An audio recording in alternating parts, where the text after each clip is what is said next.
Hello, I'm Wes Turnbull, and welcome to Freemasons, the Inside Story. In this episode, we look at what's involved in building a grand team, and we meet a group of ladies whose husbands are Freemasons. All that and more on Freemasons, the Inside Story.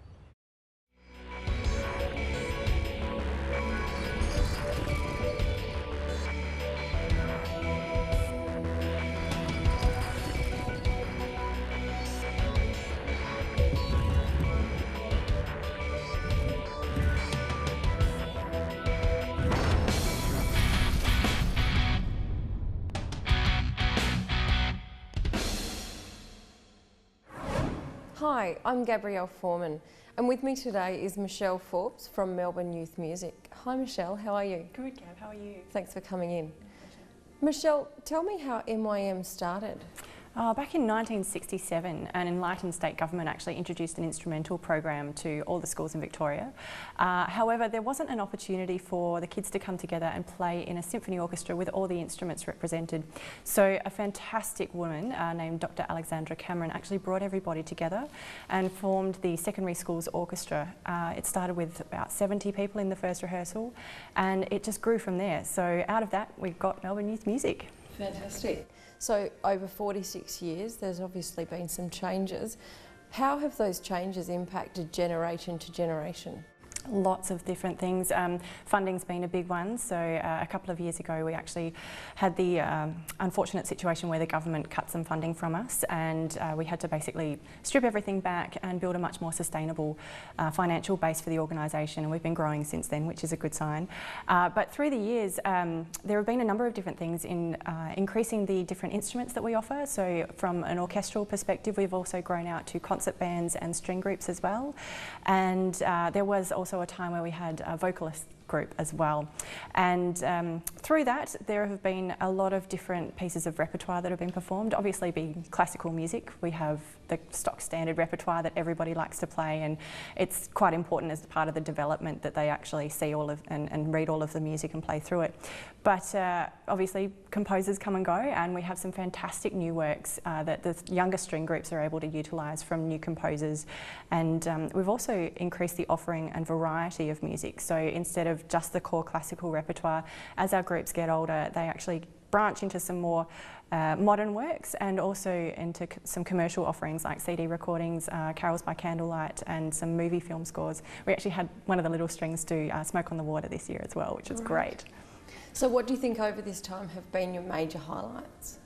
Well, major highlights, we've done some fantastic international touring through Europe and the US and also Japan, but one of my personal favourites was when Prince Charles and Lady Diana actually came and visited our summer school back in 1971, I believe it was, to actually say hello and see everything that we're doing. Prince Charles actually got on the cello and had a bit of a play, and Lady Di went and sat at the piano and did the same. So wow, quite that sort of interesting. thing doesn't happen very often. Certainly doesn't. I'm not sure it would happen today either with all the security, but it was definitely a highlight. So tell us about how Freemasons Victoria has supported MYM over the years, and what that means for students these days. Freemasons Victoria has been helping us out over the past 3 years, and we've had a wonderful partnership that has grown and been really fantastic. The support that we have got has actually contributed to the overall running of everything, and it's wonderful not to just get the opportunity to sponsor individuals and give them scholarships to be able to access the program for, you know, if they're financially in a bit of a situation there, but also it allows us to cover that across the whole organisation. So it's meant that what would cost probably about $2,000 to $3,000 per person to enrol in our ensemble program is around $730 at the moment through that support. So the vast majority of young instrumentalists across Victoria are able to access the program.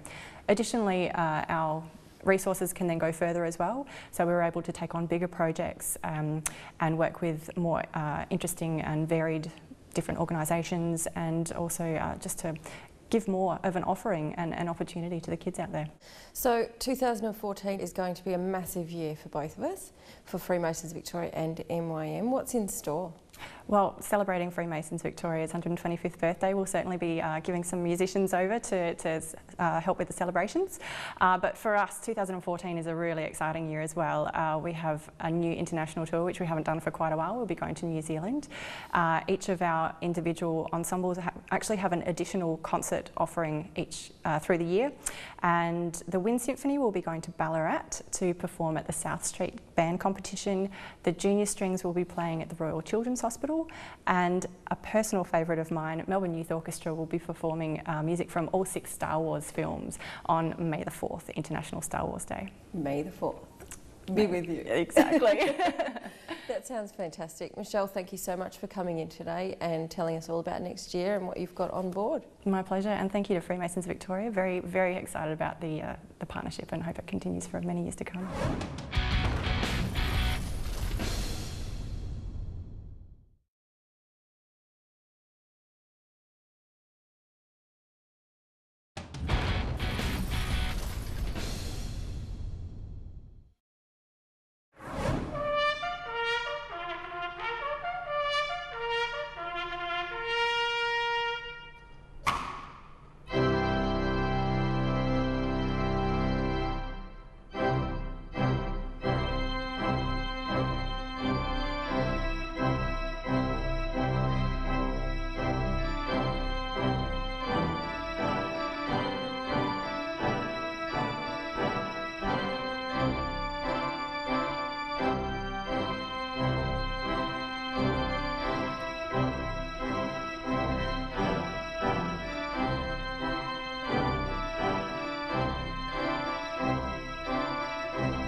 We're here today to find out what goes into creating and training a Grand Lodge ceremony team. With me is Harry Pitaro, the Deputy Grand Director of the Grand Lodge ceremony team. Welcome, Harry, and thanks for taking time out of your busy day in training to talk with us today. Thank you, Jeremy. Now, firstly, can you tell us what is a Grand Lodge ceremony team? Ceremonial team consists of 2 main types of groups. There's the portfolio officers, and they're responsible for the administration of Freemasonry Victoria, and then there's a ceremonial component. There's about 30 guys in that team, and their role is to perform the various ceremonies that a grand team performs. Okay, so what are some of the ceremonies that that team would perform? They vary from a grand installation, where a new Grand Master is installed or placed in control of the association of Freemasonry. There is the installation ceremony where a new Master is installed in charge of his lodge, as well as the officers supporting his lodge. There are other ceremonies, for example the creation of new lodges, as well as the opening of new Masonic buildings and Masonic centres, and various other ceremonies throughout the year. Okay, and are the public able to come and view any of these ceremonies that team might take place? Absolutely. Most ceremonies that we perform have been open to the public in the past, and I'm sure will be again in the future. So what's entitled in your job as Deputy Director of the Grand Ceremonial Team? My year as Deputy Grand Director is a learning year for me, where I learn the skills and responsibilities of becoming the Grand Director of Ceremonies. Also part of that year I assist with the selection of the incoming Grand Team, and my responsibility is to train them so that they perform the ceremonial in the precise and excellent way that we expect them to. Now, we saw some footage before of you telling the guys to do things again. Do we ever have to wrap some of the guys over the knuckles? The beauty is that all those guys care about what they do, and they're prepared to put the time and effort into doing it correctly. It's always harder to know what you're doing, it's always easier for someone else to see and observe. So if they're not doing it correctly, then repetition, unfortunately, is the only way to get it right. And Freemasonry in Victoria is known, for its ability and excellence in its ceremony. Why is ceremony so important to Freemasons? That's a very good question. Ceremonial is one of those only things that distinguishes us or differentiates us from any other organisation. And we use ceremonial to help sharpen the mind and improve the individual so that they can go out into the world and make the world a better place. If someone's interested in becoming a part of a Grand Lodge ceremonial team, how does that process work? Typically they complete a form and apply to be auditioned. Once they've passed an audition, then they're interviewed with their partner, and if they demonstrate that they have the skills necessary to perform in a grand team, then they will be asked to participate and start the training process. Okay, well thank you very much, Harry, for coming to spend some time with us and talk about your role as Deputy Grand Director of the ceremonial team.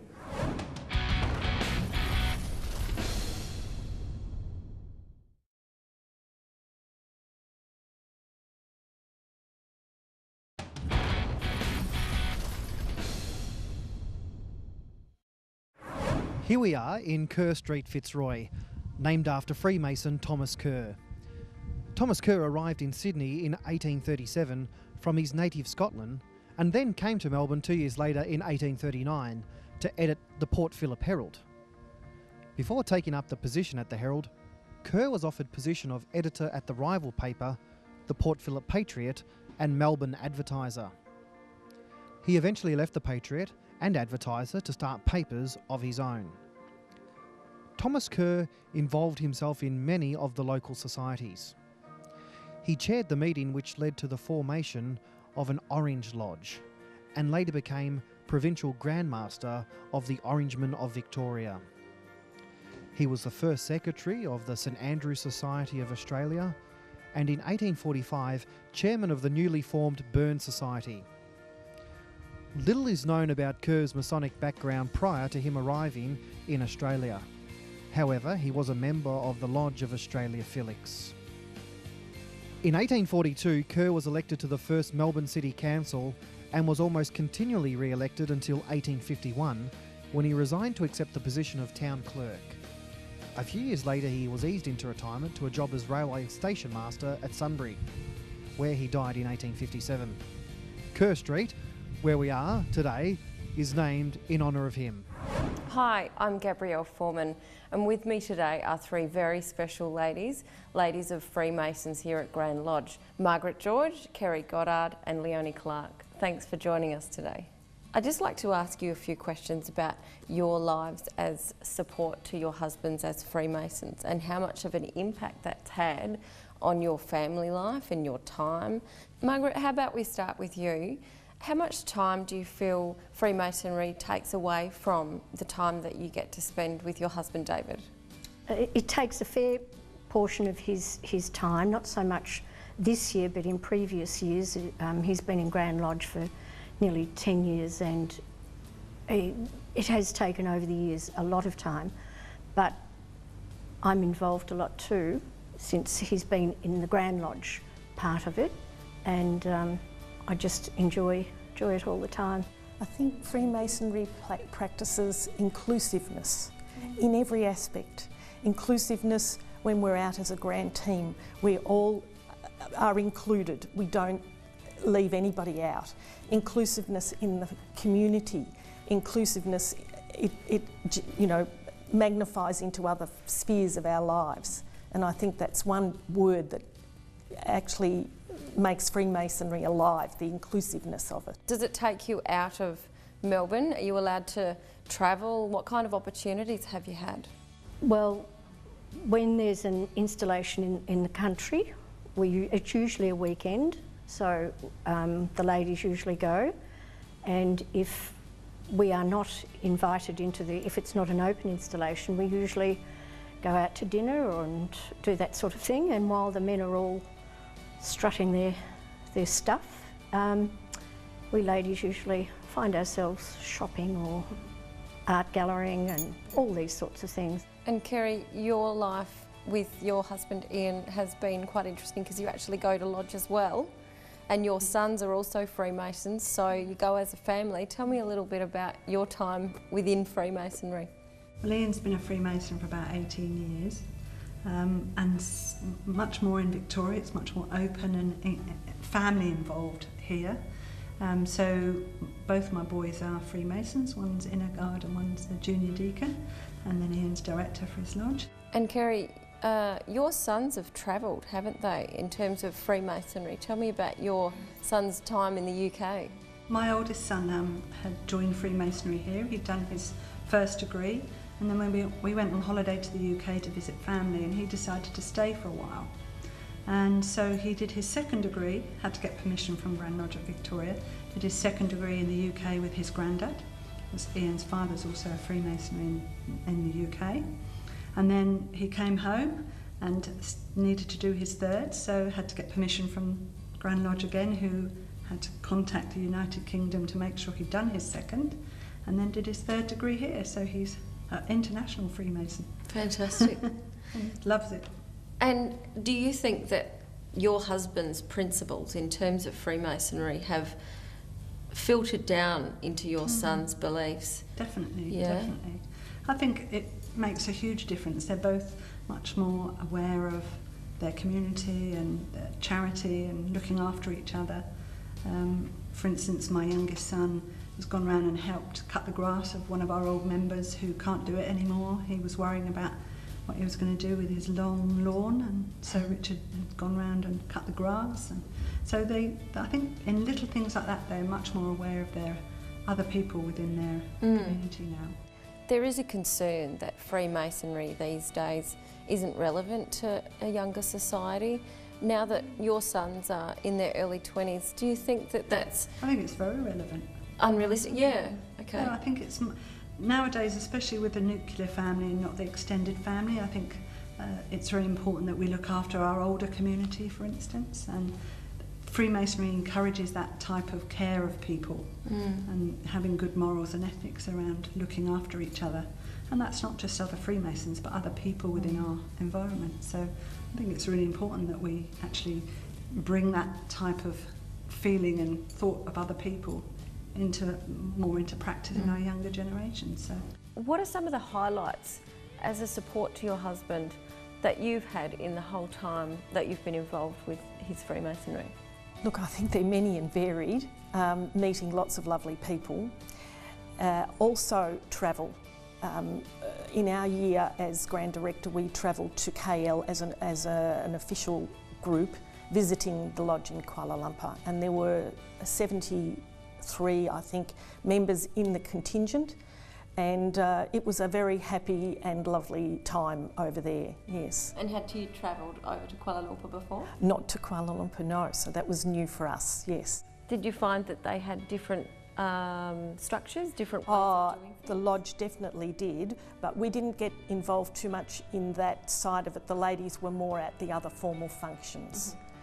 But it was a very happy time.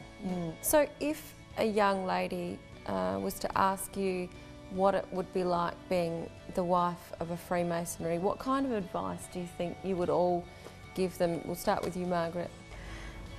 I think there's two different sorts of Freemasonry. There's the local lodges and then there's Grand Lodge. Since I've been in Grand Lodge, I would encourage any Freemason to join a Grand Lodge team if at all possible, because it's a wonderful experience. I'd say participate in everything. Oh, yes. Don't stay at home if you have the chance to go out.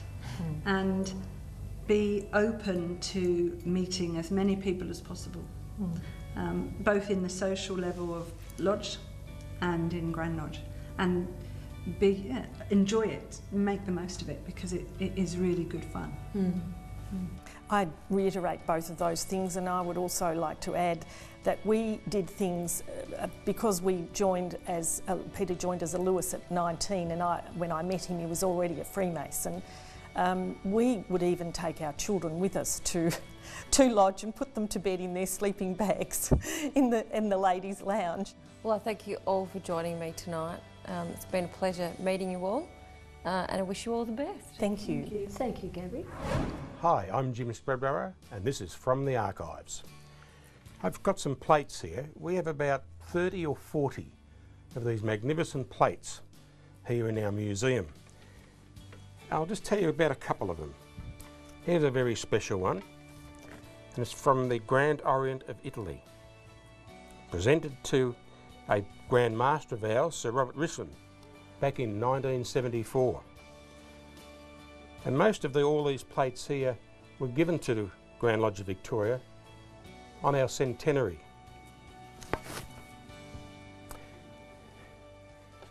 This particular one here is from the Northern Lodge of Newark in the USA. And when you have a look at that and you see some of the artefacts on it, Masonic items on it, it's quite a magnificent little plate. The one in the middle here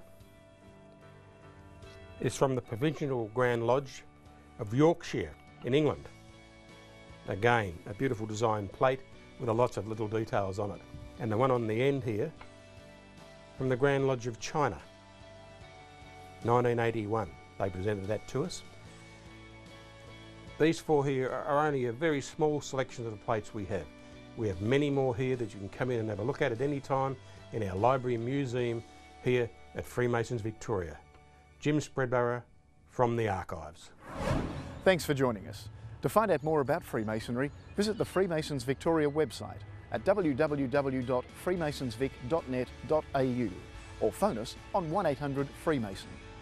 You can also find us on Facebook, Twitter, Flickr, LinkedIn and Google+. Next week on Freemasons The Inside Story, we meet new Grand Master Hillel Benedict. To have a community-style organisation like Freemasonry able to do what it does with the community and to improve men in society, that it's even more relevant today than it was 125 years ago. See you then.